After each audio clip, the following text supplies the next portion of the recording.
নির্বাচনী সরঞ্জাম বিতরণের আরও কার্যক্রম জানাতে Dhaka residential model school and college থেকে যুক্ত আছেন সহকর্মী নাজমুস সাকিব।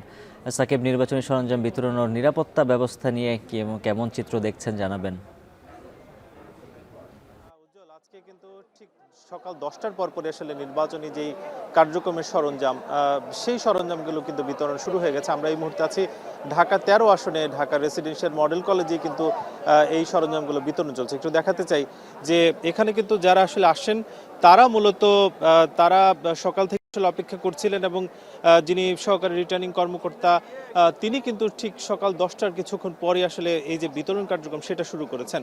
এবং ঢাকা 13 আসনে মোট 138টির মতো আসলে কেন্দ্র রয়েছে, যেই কেন্দ্রগুলো আসলে অন্তত কয়েকটি ভাগে কিন্তু কয়েকটি বুথে এই কেন্দ্রগুলোর যে সরঞ্জামগুলো সেই সরঞ্জামগুলো দেয়া হচ্ছে।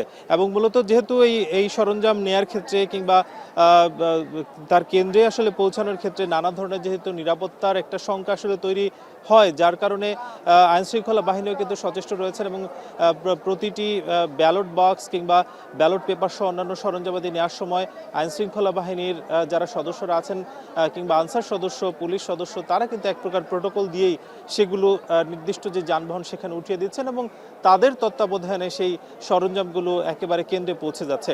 একটু জানিয়ে রাখতে চাই যে ঢাকা 13 আসনে কিন্তু বেশ কয়েকজন আসলে প্রার্থী রয়েছেন। তাদের মধ্যে আমরা দেখছি যে জামায়াত জোটের মামুনুল হক তিনি কিন্তু আসলে এখানে প্রতিদ্বন্দ্বিতা করবেন। তার বিপরীতে আসলে ধানের শীষের যিনি প্রার্থী ববি হাজ্জাজ তিনিও কিন্তু আসলে বলা যায় প্রতিদ্বন্দ্বিতা করবেন। এর বাইরেও আসলে বেশ কয়েকজন স্বতন্ত্র প্রার্থী রয়েছে যাদের মধ্যে আসলে আগামীকাল নির্বাচনে যেই প্রতিদ্বন্দ্বিতা সেটা আমরা আসলে দেখতে পাবো।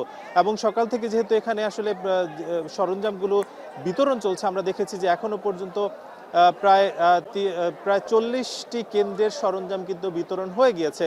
অর্থাৎ বলা যায় যে যেহেতু আরও প্রায় বলা যায় যে অন্তত 60 থেকে 80টি যেহেতু কেন্দ্র এখনো বাকি রয়েছে, সেই 60 থেকে 80টি কেন্দ্র হয়তো কয়েক ঘন্টার মধ্যে বিতরণ হয়ে যাবে। এবং যারা এখানে আসেন তাদের সঙ্গে কথা হয়েছিল, তারা যেটা স্বস্তি প্রকাশ করেছেন যে সবকিছু আসলে নির্বিঘ্নভাবে এখান থেকে হচ্ছে। এই ছিল Mohammadpur Dhaka residential model college থেকে সবশেষ।